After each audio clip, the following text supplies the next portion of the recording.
Well, mukhang parte ito ng intimidation, parte ito ng coercion, aggression, deception na ginagawa ng China. Pangatlong araw na ngayon simula ng ma-detect ng Philippine Coast Guard ang monster ship ng China o CCG Vessel 5909 noong Sabado na lumapit ng 54 nautical miles mula sa Capones Island sa Zambales. Kaya ikinabahala ito ng National Security Council dahil sa posibleng maging epekto nito sa kabuhayan ng ating mga kababayang mangingisda.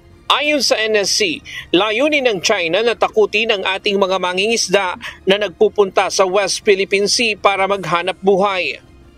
Well, yun nga yung nakakabahala dito sa mga ganito mga pangyayari dahil ang pinakamalaking epekto nito ay nasa ating mga mangingisda. Pinapakita nila na may ganito silang barko at tinatakot yung ating mga mangingisda na mangisda sa West Philippine Sea.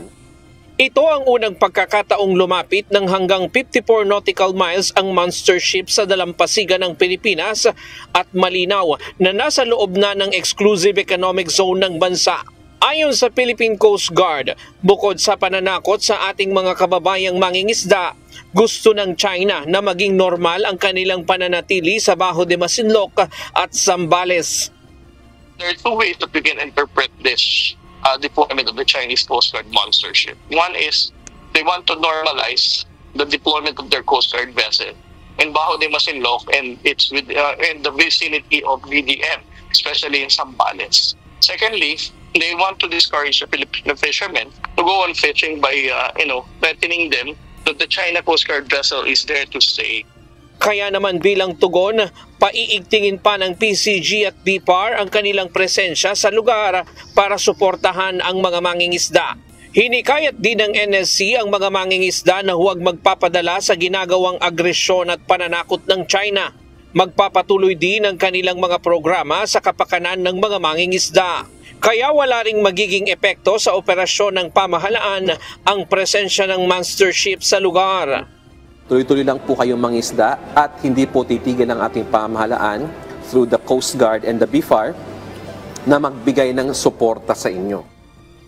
This is the reason why the Philippine Coast Guard has been deploying our vessel sa pag-utos sa ating komandante na si Admiral Gaban is to counter all this. One, for them not to normalize their deployment. Second, is to boost the confidence of the Filipino fishermen na despite the presence of this China Coast Guard vessel, the Philippine Coast Guard and aircraft will still be there to monitor and ensure the safety and security of the Filipino fishermen. Sa huling monitoring ng PCG kaninang alas 12, nananatiling nasa loob pa rin ng exclusive economic zone ng Pilipinas ang monster ship. We have monitored the Chinese Coast Guard monster ship 5901 remains to be within our exclusive economic zone. As per latest report of the position, it is located 65 nautical miles away from Los Fraile Island, Zambales, as of 1200 this afternoon. Sabi ng NSC, hindi sila gagawa ng mapang-udyok na aksyon laban sa barko ng China. Tiniyak din ni ADG Jonathan Malaya na hindi sila magpapabaya at patuloy na bubuntutan ng mga asset ng PCG ang monster ship para bantayan ang galaw nito sa loob ng teritoryo ng bansa. Ryan Lacanlale, UNTV News and Rescue. Diyos ang aming sandigan, serbisyo publiko ang aming pinahahalagahan.